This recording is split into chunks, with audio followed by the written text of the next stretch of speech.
Hey guys, welcome back to the podcast. I am your host, Chelsea Wise, and I want to ask you a question. And this is, have you ever felt like you are speaking into a void whenever you market your business? Do you ever feel like you're just talking to anyone and everyone and no one at the same time? If this is something that you have felt either anytime recently or somewhere in the past, or maybe it's something you're feeling right now, I want to talk to you today about really identifying who it is that you're speaking to in your business and who it is that you are serving in your business. Now, for myself, I have reinvented myself and my business quite a few times, and it has always come down to whether or not it's successful is when I knew who it was that I was serving, who it was that I was marketing to, who it was that I was meant to be speaking to and working with at that time in my life and in my business. Now, by the end of today's episode, you are going to have a very clear idea of who it is that you're speaking to. And you're going to have this framework within to work with, right? And I'm going to give you my exact framework of how I have defined each of my ideal audiences, each of my target audiences, every time that I have reimagined my business or pivoted my business, right? Many entrepreneurs waste so much time and money trying to speak to everyone when it comes to their marketing. And this is because it can be so tempting to not want to exclude anyone from our businesses. Either we don't want people to feel left out, or we feel like if we put any type of boundary around who it is that we're working with, that we're turning people away and we're turning away potential income or potential profit.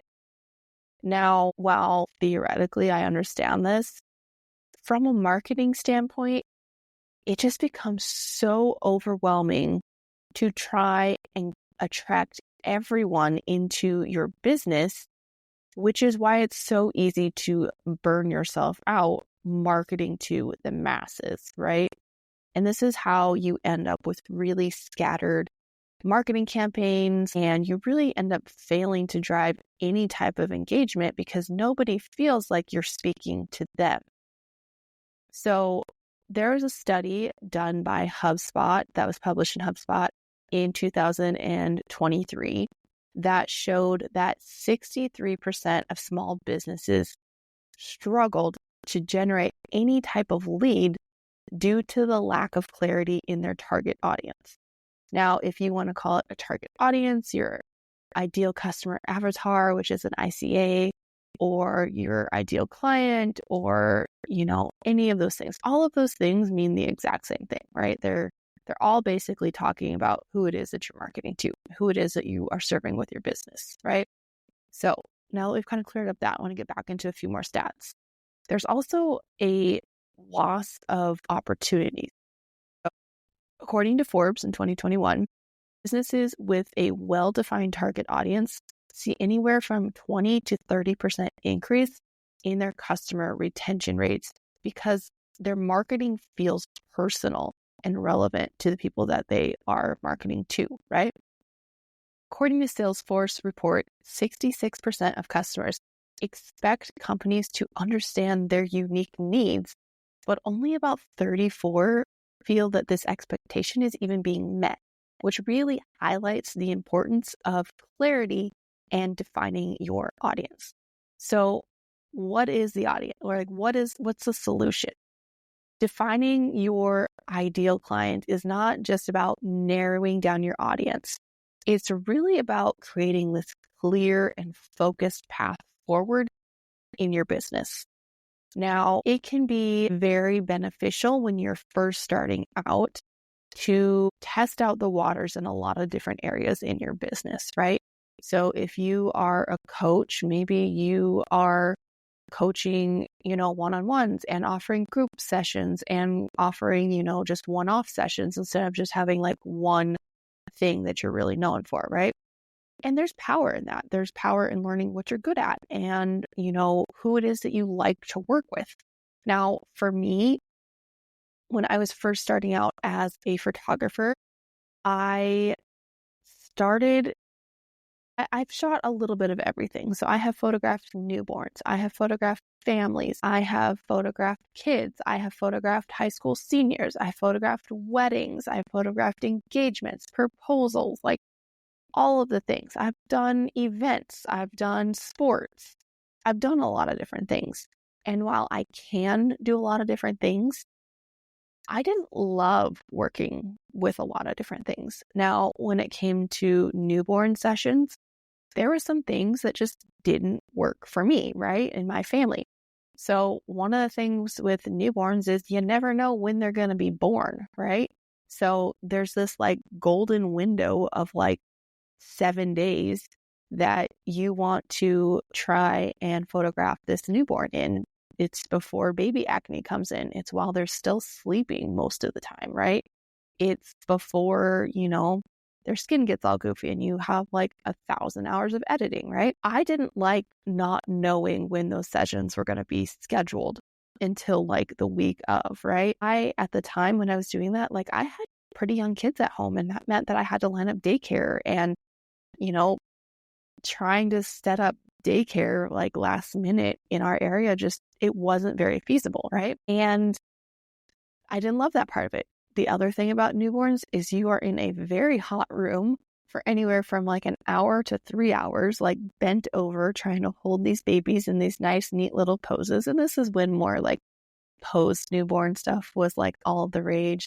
If I do newborns anymore, I am doing lifestyle sessions like here on out, because I don't love having having to keep all of the props and all of the wraps. Like I have one tote of it, and that's all I have. Neutral colors, and some neutral colors that lean towards girls, some neutral colors that lean towards boys, and that's about it. But I didn't love the equipment that I had to have. I didn't love the setup that I had to have. I didn't have a dedicated studio, so I would pack up my car and basically move into somebody's house. Now, this was great from a marketing standpoint for newborns, because it was like, I will come to you. I will make it as easy as possible on you.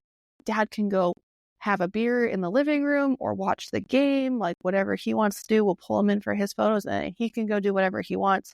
Mom, if you want to go take a shower at your own bathroom while I take care of, pictures and all of the things, that's perfect. You can do that.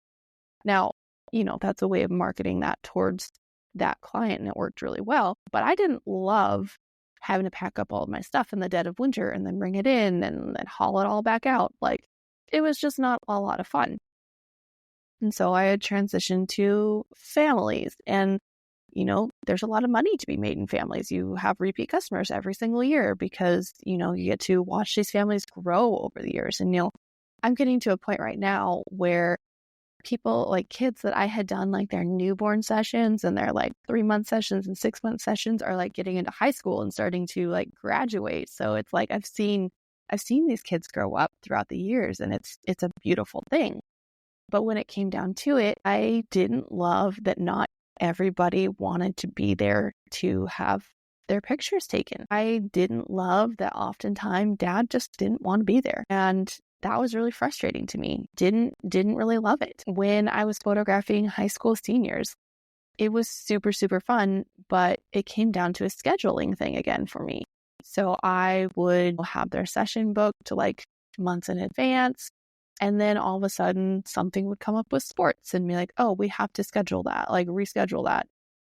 Then these girls were just so hard on themselves. Like, oh, I don't like the way I look here, and my skin looks funky here. And like, I did my best to make them as happy and as, love their images as best as they could. And I think I achieved that with most of my seniors, but it wears on you after a while, having these girls just nitpick themselves apart, and knowing that like they are so beautiful the way that they are, no matter the shape, the size, or anything. I mean, that's easy for me to say 10 years removed from high school, right?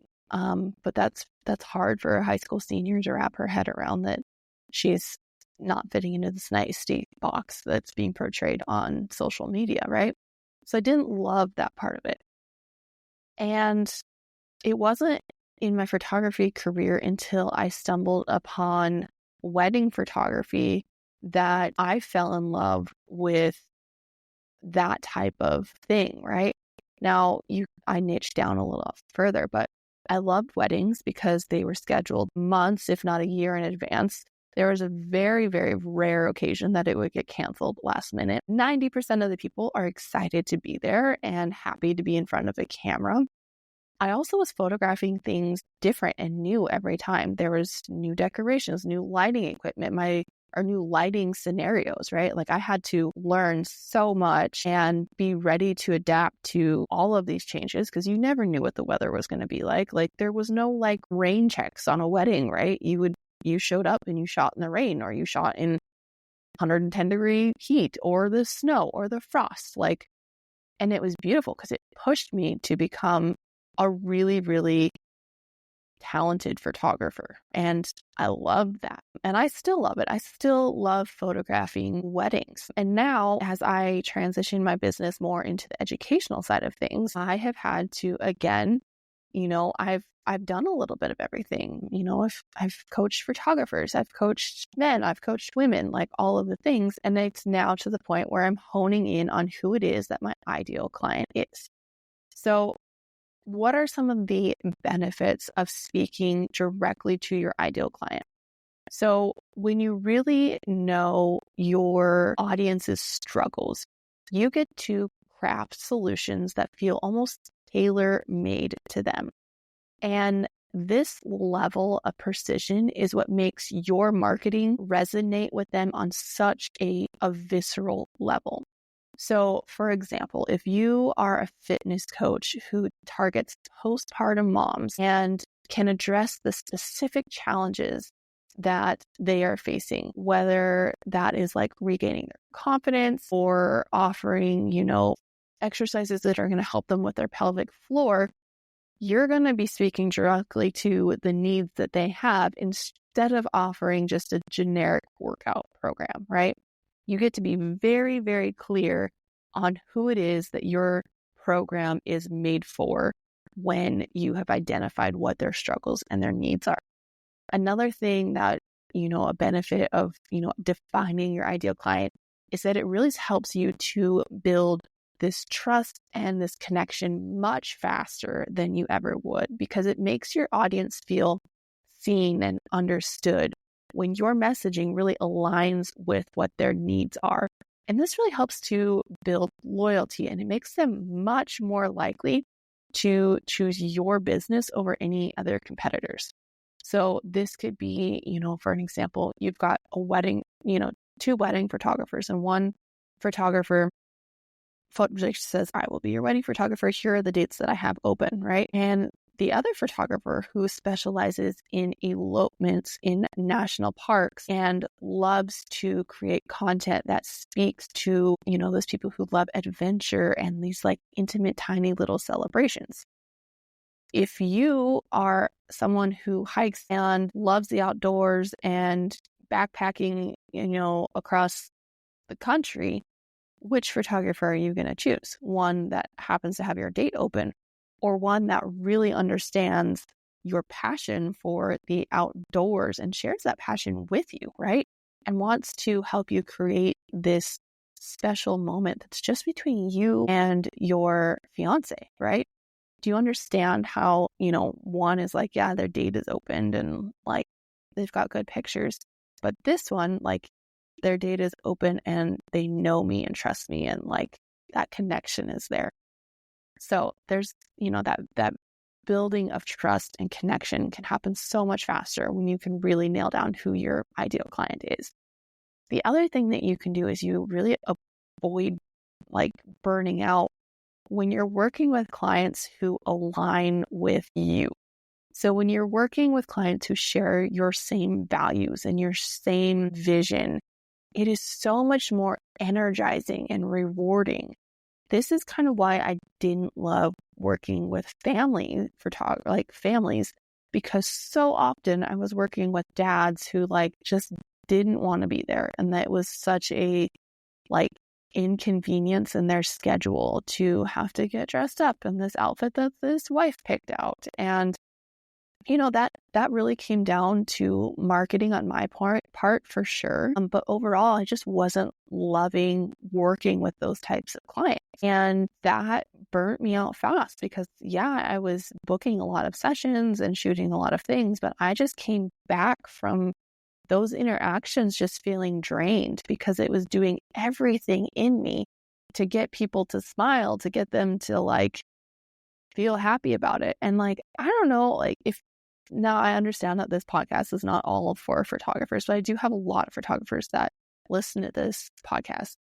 But I don't know if you've ever felt this. I feel like I feed off of the energy of my clients. And very often, in wedding photography, I have to manage that energy and get it on the right, foot off the bat. But once, things are going and we're vibing and everything works, my job is just so much easier. And I can shoot a wedding for 12 hours, be on my feet running around. And by the end of it, all the adrenaline and everything kind of wears off and my body is, I'm old and I need Tylenol. But energy wise, inside my body, I just feel great and I'm excited and I cannot wait to get home and download images and go through them, right? When you can align your work with the things that just light you up, it is so much easier to, grind out those long hours and enjoy your work. Otherwise, you just burn out and you resent going in and doing anything or working on stuff because it doesn't light you up. The other thing, the next thing that benefit of identifying your ideal client is it really helps you to streamline your marketing efforts. So what do I mean by this? Essentially, when you're super crystal clear on who it is that you're talking to, you can focus your resources on the platforms, on the strategy, and on the messaging that is going to drive the best result. And you can do it over and over and over again.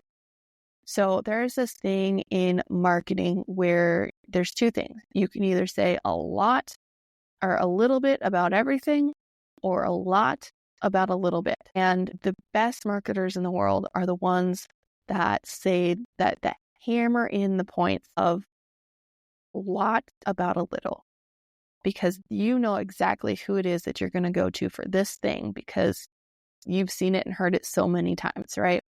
So this can be a few different things here when you're streamlining your marketing efforts. First off, if you are a fitness coach and you are sharing, fitness things and all the stuff. So whether it's, recipes or, short clips on how to, do a proper squat and form and all of the things, where is it that your ideal customer is hanging out? Are they hanging out on Instagram? Are they hanging out on Snapchat? Or are they on LinkedIn? You're going to have very different audiences. And if you're spending a ton of time posting, the perfect form for squats on LinkedIn, you might not be finding the right audience. Maybe I'm wrong, but my guess is it's probably not where you're going to find those people, right? The same is true for high school seniors. Are your high school seniors on Facebook, or are your high school seniors on Snapchat, or are they on TikTok? You got to figure out where it is that they are, where they're at, and where they're spending time. And that's where you can really start to put your efforts into your marketing. Now, along those same lines, another benefit is when you get crystal clear on who your ideal client is and who it is that you are serving with your business and what their needs are, you are able to better drive results. So you can see higher engagement rates, better conversion, and stronger loyalty when you're serving the people that you were meant to serve, right? I really believe that there is room for everyone at the table. Yes, there are a lot of photographers in the industry right now. It's pretty cheap to get a camera, and there are a ton of content creators out there. But when you can find your people, and really speak to their pain points or to them specifically, you will succeed. Okay, so this next little section, we're going to be talking about the 5 key questions that you need to answer in order to really identify who it is that your ideal client is. I will also have a download if you want to dig a little bit deeper into these 5 questions and have some more nitty gritty to it. All of these, this download also comes with ChatGPT prompts that you can use to dig a little bit deeper and think outside the box that maybe you hadn't come up with ideas that maybe you hadn't come up with before. So if you want to get that free download, you can grab it down in the link below. But I will be doing a little bit of an overview of it. So there are 5 questions that you have to be able to answer about your ideal client in order to get really clear about who they are. So I'll run through them quickly and then we'll dive a little bit deeper into them. So the first question is you have to know who they are. The next question that you have to understand is what do they want? The third one is what's holding them back. The fourth one is where are they now? And the fifth one is how do they make decisions? So those are the 5 questions. And each one of those we're going to dig a little bit deeper into. So for the first question, who are they? So this is going to include things like their demographics and their psychomath. I can't say the word, but basically the psychology behind them. So your demographics is going to include things like their age, their gender, maybe their income status or their family status. Are they married? Are they engaged? Those types of things. Maybe they're recently divorced. That's what those are. So those are things that you have to determine there. So if you are a virtual assistant, are you looking for someone who is possibly a solo entrepreneur who is needing help with emails and scheduling? Or is it a small business owner who's looking for project management support? Those are 2 different things, right? Okay, so the next question that you're answering is what is it that they want? So what are their aspirations? What are their goals?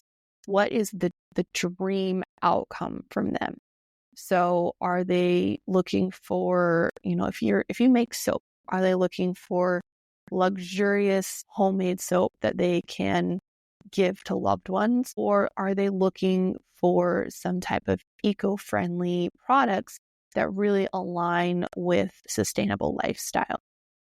Those are going to be 2 different products that you create or 2 different types of packaging that you would have. Maybe if you are a fitness coach, is your ideal client someone who's aiming to lose weight or build muscle, or are they wanting to create a consistent routine for their better overall health, right? Is it, a number on the scale that they're going for, or is it like the energy that they feel? Because those are 2 different ways that can approach your business and 2 different ways of approaching fitness. Now, the next question that you're going to ask is what is holding them back right now? Why have they not achieved their goal just yet? So if you are a photographer, are they struggling to find a photographer who can really capture their whole story? Or are they looking for a photographer who's going to make them feel really comfortable with posing? Like, what is it that is holding them back? If you're a fitness coach, is it someone who really lacks motivation or is super busy with their schedule? Or is it because they're just uncertain of where to start? Those are 3 different things that could be holding them back, but what is it that's holding them back? And how can you put that into your marketing? Now, the next question number 4 is where are they now? So what stage are they in and what do they need most from you? So again, we'll go back to that soap maker process. Are they, just curious shoppers at a farmer's market who are maybe discovering homemade products for the very first time? Or are they, loyal customers who are looking for a subscription offer that is going to send them stuff over and over again and they don't have to think about it, right? 2 different types of clients. Now, maybe you are a flower farmer. Are you selling to someone who is buying flowers for their very first major event? So maybe they are, a DIY bride. Or is it a florist who's maybe sourcing flowers for regular arrangements for weekly clients, right? 2 different types of clients. Where are they in the buying process? And then finally, the very last question that you have to ask is, how do they make decisions? So is it something that they value quality over price? Or is it something that they act on emotion or logic, right? So are they looking for proven testimonials and before and afters? Or are they relying on personal recommendations from people? Maybe they want something that is visually appealing or has natural ingredients. Or are they prioritizing affordability? Are they booking, you based on their emotions? Or do they need a week to compare multiple portfolios before they decide? All of this comes together in creating what's called your ideal client avatar, or your ICA. Now, this can be called a lot of different things, right? Basically, it is an ICA, or an ideal client avatar, is a detailed fictional representation of your perfect customer. So you can kind of think of this as creating a character maybe who embodies all of these traits and desires and challenges and preferences that kind of encapsulate the people that you serve with your business. Now, this character might not be a real person, but it can be built on a combination of real data and insights and understanding of your audience, right? So why is having an ICA really important? Like, why is it good to have this backstory for your person? Well, first of all, it really helps you to create that focus that we were talking about earlier. And that helps you to refine your marketing and your communication by being able to provide really, really, really clear instructions and marketing that speaks directly to your ICA. And instead of creating this generic messaging, you can really tailor your content to address those specific needs and aspirations that your ICA has. And when you do that, you really start to connect with them. And when you can craft your ICA and really humanize them as your audience, it allows you to write and speak and design in a way that really feels personal and engaging. And it builds that trust and rapport with potential and current clients. So when you know your ICA and your decisions in branding and product creation is all based around them, it becomes so much easier to create this strategy.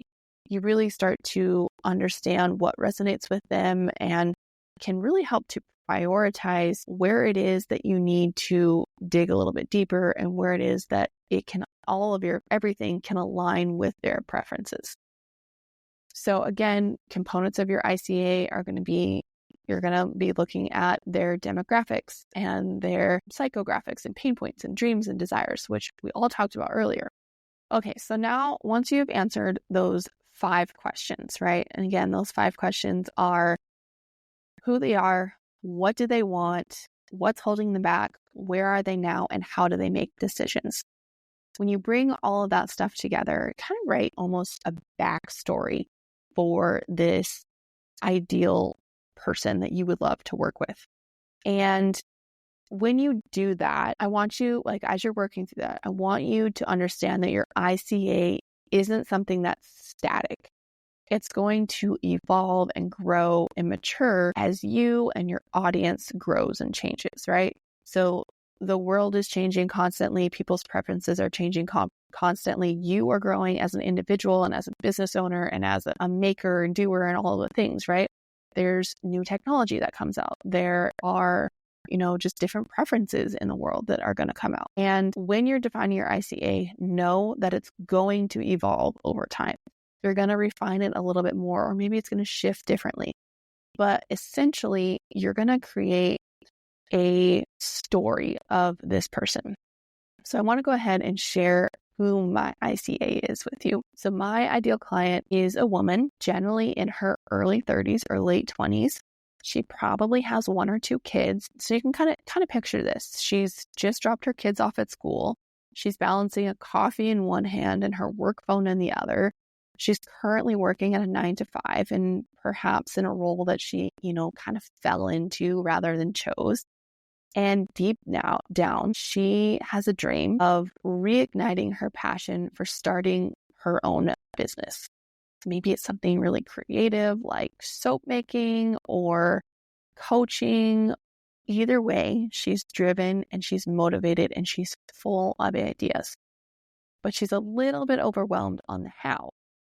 She feels stuck and really kind of unsure about what her next steps are, especially when it comes to marketing and balancing this whole new adventure with her life that already feels really packed. What she craves right now is confidence and clear guidance and a supportive community that really understands her journey. She wants to feel seen and inspired and empowered to take the next brave step towards the life that she wants. Does any of this sound familiar to you? If it does, it means that my marketing is working. If you check some of the boxes, but not all of them, that's okay. You are still in the right place. Okay, I want to talk a little bit about some of the common mistakes that I see when I am working with my one-on-one clients and some of the mistakes that I want you to avoid when you are working on this process. So the mistake number one is being too broad and trying to appeal to everyone. So when you cast a wide net, results in generic messaging and really fails to connect emotionally with anyone. So instead of attracting clients, you kind of end up with just blending into the background. So this could look like a graphic designer who offers design services for all businesses, but might not attract specific clients compared to someone who specializes in branding for wellness photography. And the same goes for a baker. They could say, I bake cakes for any occasion. They might really struggle to connect with clients compared to someone who markets themselves as, creating beautiful wedding cakes with modern floral designs. Same is true for a fitness coach who advertises training for everyone. The next mistake number two that I see is skipping research and kind of just guessing on what your clients need. So once you kind of have clients, one of the best things that you can do is talk to them, after they've used your product or worked with you in finding out what it is that your product really is fixing and what that you could do to make it better. So this could be for a copywriter who's maybe assuming that, a small business is only caring about affordability. But once you really start to talk to them and understand what it is that they're looking at, they're actually looking for a faster turnaround time versus how much it's going to cost. So that can definitely help you with that. Then mistake number three that I see is creating an avatar without actually using it as your guide in your marketing. And we're going to dive a lot deeper into this in the next episode. But it is great to make an ideal client avatar or an ideal client blueprint or an ICA, any of those things, whatever you want to call it. You can put all the work you want into this, but without integration, it's just kind of becoming a theoretical exercise, right? So you really, really, really want to revisit and refine your ICA often and update it based on new insights or new feedback or maybe changes in your industry.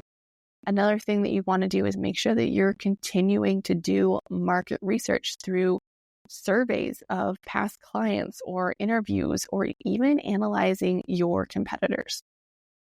Basically, whenever you create your ICA, this document, you're going to use it as a litmus test for all of your decisions. So does this align with what my ideal client values or needs?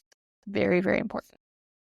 Okay, to recap what all we've talked about today, I want to first kind of recap why it is so important to identify who it is that you're talking to and who it is that you're serving in your marketing. First off, it makes creating content and messaging and branding and all the stuff so much easier when you know who it is that you are speaking to. Second of all, it is going to speed up that process of them trusting you and connecting with you and wanting to purchase with you.